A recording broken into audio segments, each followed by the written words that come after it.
Bonjour à vous les créatifs, bienvenue pour cette nouvelle vidéo sur la sensibilité des caméras et appareils photo, et nous allons donc parler ISO et gain. Alors à tous, désolé pour le temps passé depuis la dernière vidéo, j'ai dû partir en tournage à l'étranger, à Madagascar, et j'ai passé énormément de temps en studio pour tester au maximum les caméras, afin d'être sûr de pouvoir vous décrire le plus simplement possible comment ISO et gain fonctionnent, et surtout que choisir, et c'est parti.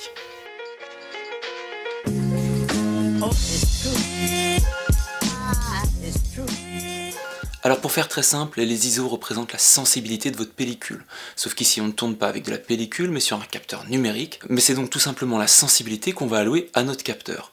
Plus la sensibilité est élevée, plus vous captez de lumière, mais forcément plus vous risquez de dégrader l'image. Alors voici trois ISO différents, on peut donc voir la montée de luminosité au fur et à mesure, et si je compense cette montée en fermant mon diaph, on observe bien une montée de bruit numérique, ce sont des petits points de couleur qui apparaissent principalement dans les noirs et dans les basses lumières, et qui dégradent la qualité de votre image. Mais sur les appareils numériques, il y a une petite subtilité, c'est que chaque appareil a ce que l'on appelle un ISO natif. C'est en fait le meilleur rendu que vous puissiez avoir. La caméra a été conçue pour fonctionner à cet ISO, et vous obtiendrez le meilleur rapport qualité, c'est-à-dire absence de bruit, et dynamique.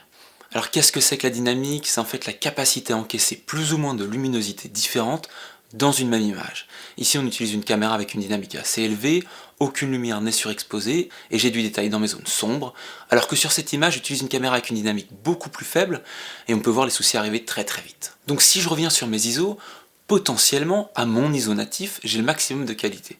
Si je descends en dessous, j'obtiens toujours le maximum de qualité, mais je perds en dynamique. Et si je monte au-dessus, je perds et en qualité et en dynamique, potentiellement. Alors attention, je dis bien potentiellement et c'est très très important. On va tenter de faire la distinction dans cette vidéo entre la théorie, les infos qu'on peut trouver sur le net et ce que l'on peut expérimenter par soi-même avec une caméra. Et vous allez voir qu'il y a une sacrée différence entre les deux. Alors non, je ne ferai pas de test ISO d'une caméra face à vous pour vous démontrer telle ou telle théorie, parce que c'est jamais valable à 100% pour toutes les caméras. Et puis de toute façon, la compression YouTube, ainsi que l'écran sur lequel vous allez regarder, que ce soit un téléphone, une tablette ou un ordi, bah tout ça, ça va forcément changer le rendu. Donc c'est pas très utile. Ça fait plus d'une semaine que je retarde l'apparition de cette vidéo et j'en suis vraiment désolé, mais c'est parce que je passe toutes mes soirées à faire des tests ISO sur 4 caméras, le 5D Mark IV, la 7S2, la FS5 et la C300 Mark II, afin de comprendre comment généraliser un peu tout ça. Et finalement, on se rend compte qu'on ne peut pas, parce que chaque caméra fonctionne différemment. Alors je vais essayer de vous simplifier tout ça, puis de vous expliquer comment le tester avec votre appareil. Tout d'abord, comment trouver son ISO natif? C'est assez simple, logiquement il faut demander au constructeur, il faut aller voir sur le site, et seul le constructeur le sait. S'il en est fier, il va le marquer sur son site internet, et puis si c'est marqué nulle part, bah vous pouvez vous douter qu'il n'est pas si fier que ça, et que donc son ISO natif est assez faible. Je prends la 7S2 par exemple, c'est écrit partout son ISO natif, c'est 1600. Ok, jusque là c'est facile. Pour le 5D Mark II, c'est plus compliqué. Et beaucoup de gens vont vous dire, moi je pense que c'est 160 ISO, c'est là que les tests donnent le moins de bruit. Et finalement, c'est même pas si simple que ça. La légende veut effectivement que les ISO natifs ainsi que ses multiples soient les moins bruités. Alors comment fonctionne l'ISO?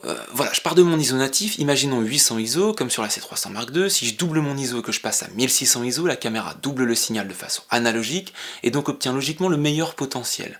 Les deux valeurs intermédiaires ne sont logiquement que des modifications numériques du signal, un peu comme si je le faisais en post-prod sur mon ordinateur. Donc mon ISO 1000 n'est qu'un ISO 800 monté artificiellement, et mon 1250, ça n'est qu'un ISO 1600 baissé artificiellement.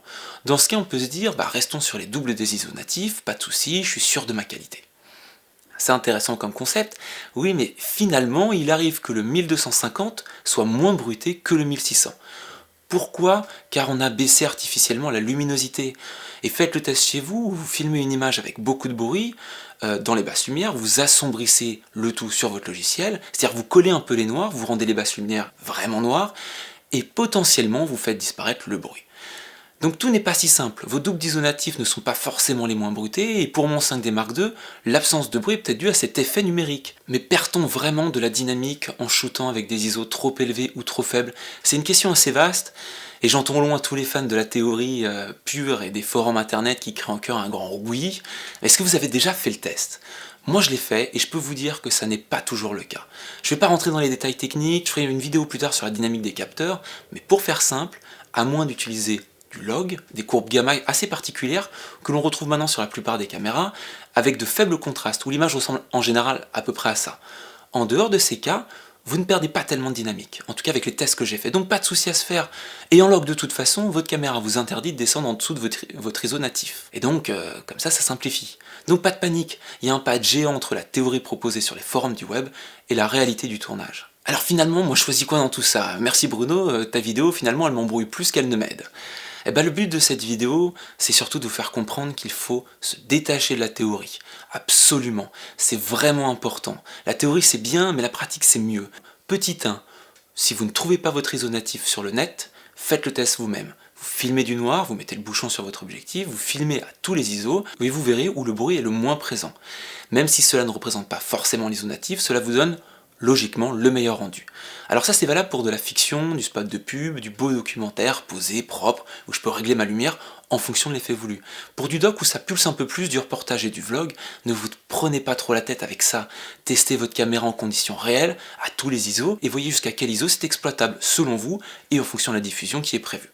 Je reviens toujours sur le même principe, un cadreur en reportage, à l'aise dans ses baskets, fait toujours de bien plus belles images qu'un cadreur paniqué par l'idée de rester bloqué sur des multiples d'ISO natifs pour finalement un gain assez réduit. Et en conditions réelles, la différence entre deux ISO assez bas est très proche, et c'est souvent bien illusoire. Et petite cerise sur le gâteau, pour toutes les caméras et non les appareils photo, vous pouvez toujours passer en mode gain.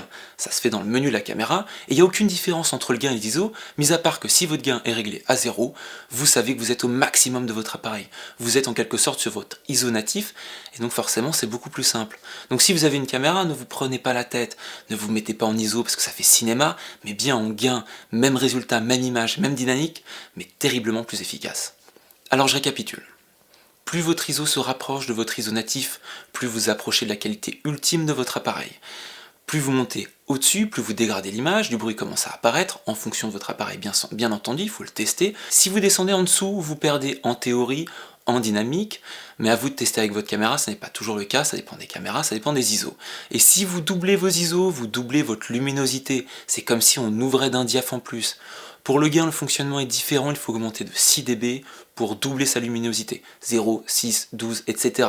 Même dégradation, même qualité que les ISO, ne vous prenez pas la tête. Je ferai très certainement une vidéo sur la dynamique des capteurs et les courbes log très prochainement, mais là pour varier les plaisirs la semaine prochaine, pas trop de théorie, on va faire plutôt de la pratique et je vous donnerai quelques astuces pour tourner une interview ou un face caméra dans un endroit très sombre et sans trop toucher à vos ISO et donc sans dégrader votre image. Donc rendez-vous à la semaine prochaine, je vous souhaite à tous plein de belles choses, ne vous imposez pas de limites, pas de contraintes, soyez le plus créatif possible.